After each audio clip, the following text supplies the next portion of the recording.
Hello, ভালো আছেন আপু? কে আপনি? এরকম ভাবে ভুলে যান মানুষ রে, হাই হাই। রাখলাম তালি, চিনতে যখন পারেননি। তো কে? পরিচয় দিলে ভালো হতো। ডাক্তার মাসুম বলছি, চণ্ডীপুর থেকে। ও হ্যাঁ, ভালো। আপনি ভালো আছেন? কি অবস্থা, কি করেন? এই রুমের ভিতরে রয়েছে, শুয়ে আছে। উম, তা বাহ, এরকম আপনি ভাবে ভালো আছেন তো? এরকম ভাবে ভুলে যান মানুষ রে। না, ভুলে গেলাম কোথা থেকে ভুলে যাওয়া যায় আপনারে। তা কি আমি মানে অবস্থা? হঠাৎ হঠাৎ করে মানে চিনতে পারিনি আর কি। এই এখন যে কি অবস্থা, শরীরের কি অবস্থা, ভালো আছেন? হ্যাঁ, আল্লাহর রহমতে অনেক ভালো আছে। আল্লাহ মাফ করে দিস না। হ্যাঁ, মাফ করিস মানে সে তো টেস্ট মেস্ট করাচ্ছে, সে আরো অনেক রকমের ওষুধ খাচ্ছে, যে সে জীবন ছাড়া একদম। তো পরে কি আর কোনো পজিটিভ দেখাইছে কি? আর দুই দাগ উঠেছিল, উঠিল কোনোদিন? দুই দাগ মানে? মানে আপনার প্রস্রাব টেস্ট করতে কি পরে আর? না, করায়নি তো। মানে ওই যে ওই ব্লাড ভাঙছিল না, হুম। তার কারণে। ওই আপনার ব্লাড ওই ভাঙ মানে কি, আপনার মনে হয় ওই বাচ্চার বয়স মনে হয় বেশি গেল বুঝলেন বাবা, তো এই জন্য এত কি করে ঝামেলাটা সম্ভব? কি করে সম্ভব? কিন্তু কয়দিন হয়েছিল? ওই 1.5 মাস 2 মাস? 2 মাস? 1.5 মাস কি? 1.5 মাস। 1.5 মাসের ওরকম ঝামেলা হওয়ার কথা না তো। 10-9 ঘন্টা টাইমই তার ভিতরে ক্লিয়ার হয়ে যায়। এখন আপনার 3 মাসের বাচ্চা, তাই সেই সময় লাগে না। আর 1.5 মাসের বাচ্চা তো উড়ে যাবে একদম। না, আমার ঠিক ছিল 1.5 মাস। 1.5 মাসের থেকে 2 মাস এর ভিতরে। আচ্ছা। এই তেমন আপু, কোথায় আছে? শোনেন, আমি আছি চেম্বারে। কাহিনী তো একটা হয়ে গেছে মনে আসছে। কি কাহিনী? এই কালকে ওই যে আপনার ওই যে যে লোকটা ওষুধ নিয়ে যাইতো, হ্যাঁ, হুম।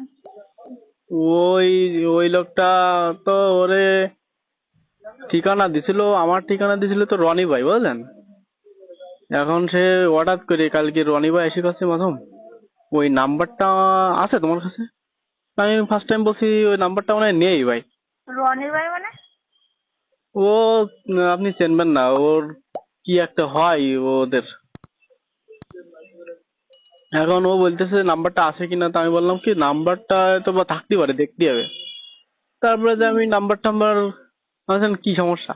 বলে না একটু দেও, ও আমার ভাই হয়, সমস্যা কি? তোমার ঠিকানা তো আমি ওরে দিয়েছি। তাহলে না, নাম্বার আপনার কাছে দেবো, তার সমস্যা কি? ওর অনেক পরিচিত, নাম্বার দিছি, কাছে ঠিক আছে।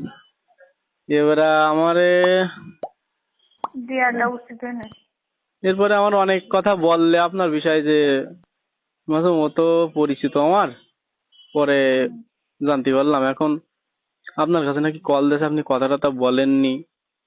রাগ করতেছে খুব, কাছে যে সবকিছু আমি করে দিলাম, এখন আমার সাথে আর কথা বলতেছ না, তাহলে কি এখন এই বিষয়টা কি জানাই দেবো?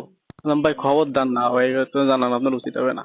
তাহলে আমি তো জানাবো না, কিন্তু ও আমার সাথে কথা বলতেছ না কেন? আমি কি কোনো ও, ক্ষতি করেছি ওর?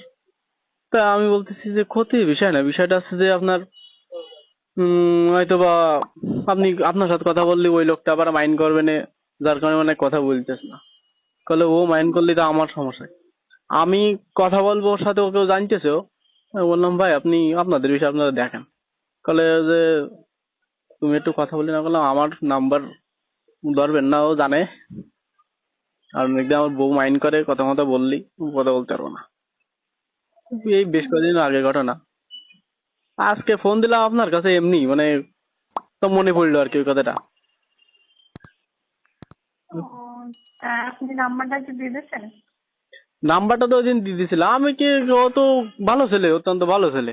ওইটি তো সবকিছু করেছে আপনার, ওই ওষুধ টষুধ নেওয়া, সে আর সবকিছু কিন্তু ওরা দিয়ে হয়েছে, বুঝলেন। তা ওর কাছে নাম্বার দেবো, তো আমার সমস্যা কি? এখন আমি বলি, শোনেন, বলতেছি কি যে কিছু মনে করেন না, মানে পরিস্থিতি অনেক কিছু করতে হয়। উনিও ভাইয়ের সাথে কথা বলেন, কি বলতে চাই তার সাথে ভালোভাবে কথা বললেই তো আর কোনো সমস্যা থাকে না। আর ও তো আপনার কোনো ক্ষতি করতেছে না। আর আপনি যদি কোনো সুযোগ না দেন তাহলে সে কিভাবে ক্ষতি করবে? আমার মনে হয় কথা বলে মিটাই নেওয়া ভালো। আর এমন না যে বলতেছে যে টাকা দাও না আজ সব বলে দেবো, এরকম কোনো কিছু ও জীবনেও বলবে না, এরকম ছেলে না ও।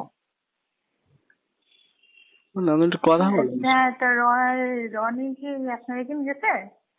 না, ও রনি ভাই আমার অনেক করতে আসবে।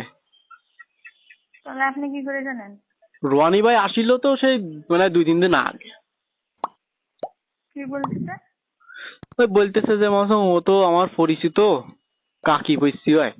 তা আমি বললাম কি করেন আপনি, ওদের বাড়ি তো অমুক জায়গায়, ওই মাইকেল টাইকেল ওইদিকে। বলে হ্যাঁ ওইদিকেই বাড়ি, কিন্তু থাকে এখানে